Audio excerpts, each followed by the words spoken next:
Hey, what's up, guys? Welcome back to another MMA Breakdown podcast.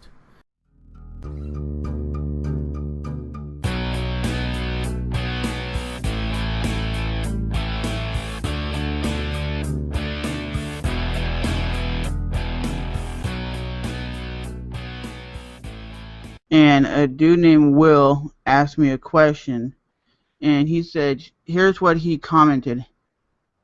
He said, yeah, I agree with you on breaking down that fight. Yeah, pretty much we were talking about Anderson Silva versus Nick Diaz, and I think that fight would be phenomenal. They're both great stand-up artists. I think Nick has better boxing, but the Muay Thai goes to Anderson Silva, so if he got Nick Diaz in the clinch, he would tear Nick Diaz up. Look what he did to Rich Franklin, and Rich Franklin has pretty good stand-up for an MMA fighter, but that would be a badass fight. I think Nick just has it better on the ground than Anderson because he's more aggressive. The fighter when it comes to the ground game, like when he's on the ground, he goes for submissions quickly. They're both evenly matched. I'll say that. It's hard to say if Nick would knock out Anderson or if Anderson would mess up Nick. I think it would be a really high quality fight, really back and forth, because look what Nick has done. Nick is technically is 11-2 in his last 13 fights. People just look at his last two fights and are calling him, "Oh, you lost to GSP, you lost to Carlos Condit, you suck." Well, you got to say Anderson Silva is 16-2 in his last 18 fights. So they're both coming off 2 losses if that fight ever happened. And he says this. Okay, and he asked, what do you think about the UFC putting on more fights that don't have to do with rankings? Just more fights that the fans want to see. I know rankings are important in terms of earning your way towards a title shot, but every now and then I love to see events that are more focused on fan-requested fights. For example, Pride used to do that, and I enjoyed it. I also wish the UFC would have more catchweight fights, so like a fight at like 190, 195, and one Grand Prix tournament a year for weight divisions. Maybe I'm selfish as a fan. I think that would be cool. And then he asked me to check out his YouTube channel where he talks about MMA and boxing, and I did comment on one of your videos, bro.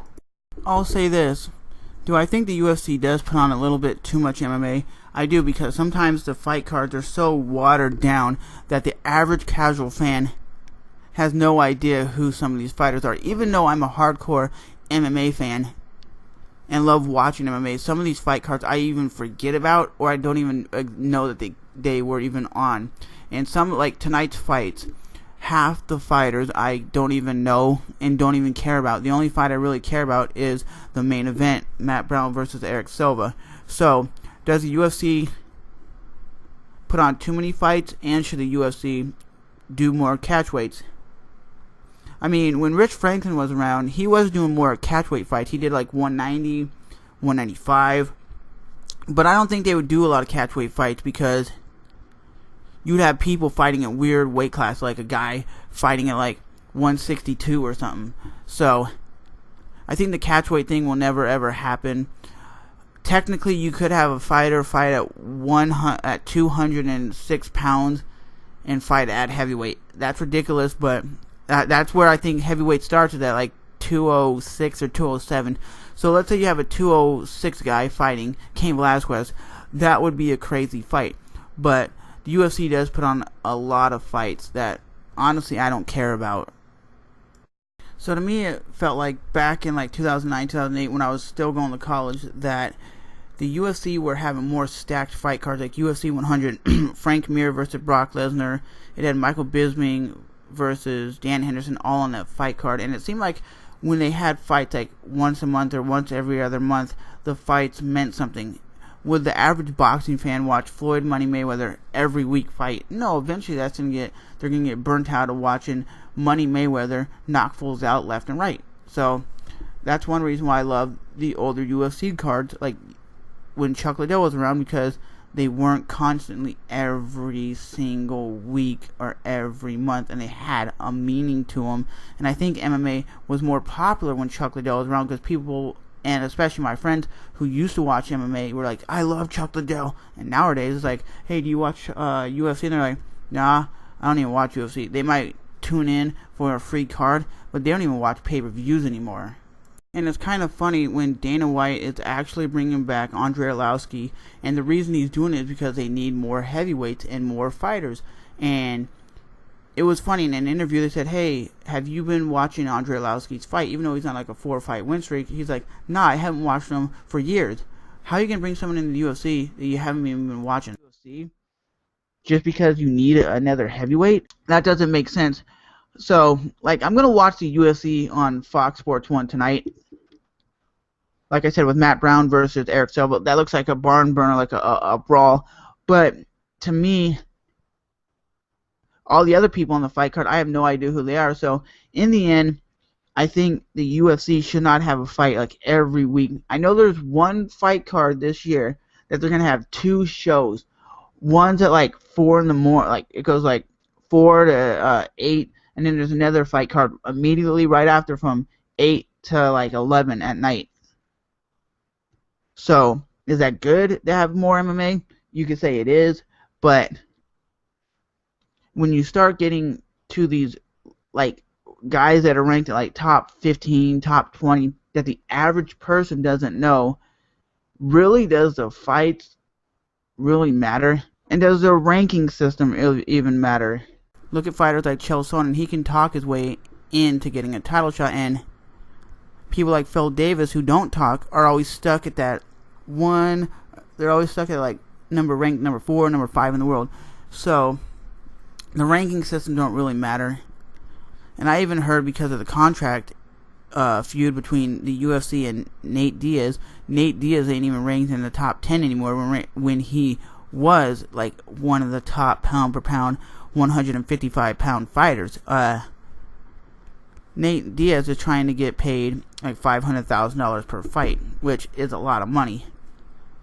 And I'll say this: should the UFC have tournament fights, or should they have catchweight fights, or should they just put on fights that the fans want to see? Like, the fans would really pay for fights like Nick Diaz versus Anderson Silva, or Renan Barão versus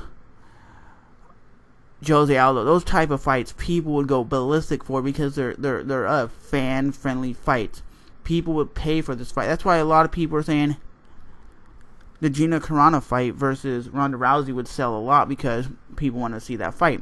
But we all know Gina Carano would get her ass whooped by Ronda Rousey, just because she hasn't fought in so long. That's why when Brock Lesnar fought, people tuned in, because he was the highest grossing pay-per-view draw in the UFC's history because of his name. Not just because he's a professional wrestler, just because the dude looked like a beast, and he goes in there every time to beat your ass. Have you seen any MMA fighter come off of like their first MMA fight and dominate Frank Mir? And Frank Mir used to be a beast. Then he beat Heath Herring, and I think in that fight he never got hit once. And he broke Heath Herring's eye with one punch. And then he whooped on Randy Couture. And Randy Couture is a beast. No one beats Randy Couture up like Brock Lesnar did. If Brock Lesnar was never sick, I think Brock Lesnar would still be in the UFC, kicking ass and taking names.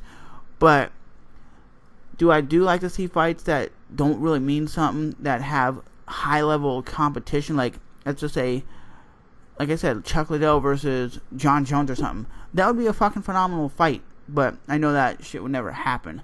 But the fans would want to see fights like that. And the UFC always talks about these, we're going to put on the fights that the fans want to see. People for years want to see Anderson Silva versus John Jones. Will that ever happen? Probably not. Because you don't want John Jones, your champion, losing. And now you're like, well, Anderson's not the champion, so we can't have champion versus champion. Why don't you just put the fucking fight on? Because people will tune in massive droves to see that. The 2 best fighters in the world? Hell yeah. I would go for Anderson Silva all day, every day. And for everybody watching this, if you're a hardcore MMA fan, go to MMA Fighting's YouTube channel and check out Luke Thomas on the MMA Fighting live chat. That dude is phenomenal when it comes to knowing his MMA. He watches everything, and he studies MMA, and he trains MMA, so the dude knows what he's talking about. And the MMA Beat is like a 45-minute weekly show, and it's pretty entertaining. They break down fights, they talk about the news, and I highly recommend you guys checking it out. MMAfighting.com has a lot of good interviews, a lot of good knowledge, but the only two shows I really watch are the MMA live chat and the MMA Beat. There is the MMA Hour, which really it's like it's like a 4-hour podcast or something like that in video form. But I really just wanted to say thanks for that dude always commenting my videos. I think his name is Will. Thanks for commenting my videos. Thanks for subscribing, and thanks for always just being real and enjoying my content. So for all you MMA fanatics out there, this has been another MMA Breakdown podcast. I will definitely talk to you guys next time. Remember to rate, even if you hate, comment, and subscribe. And remember, tonight live for free on Fox Sports 1 is UFC Matt Brown versus Eric Silva. So like I'm looking at these fights right now. None of the people I know. The only other guy I know is Eddie Wineland. And Eddie Wineland, last time I seen him really mess somebody up was Jose Aldo in the 5th round. He was bombing on him. But with that being said, I will definitely talk to you guys next time. This has been the MMA Breakdown podcast. Bye bye.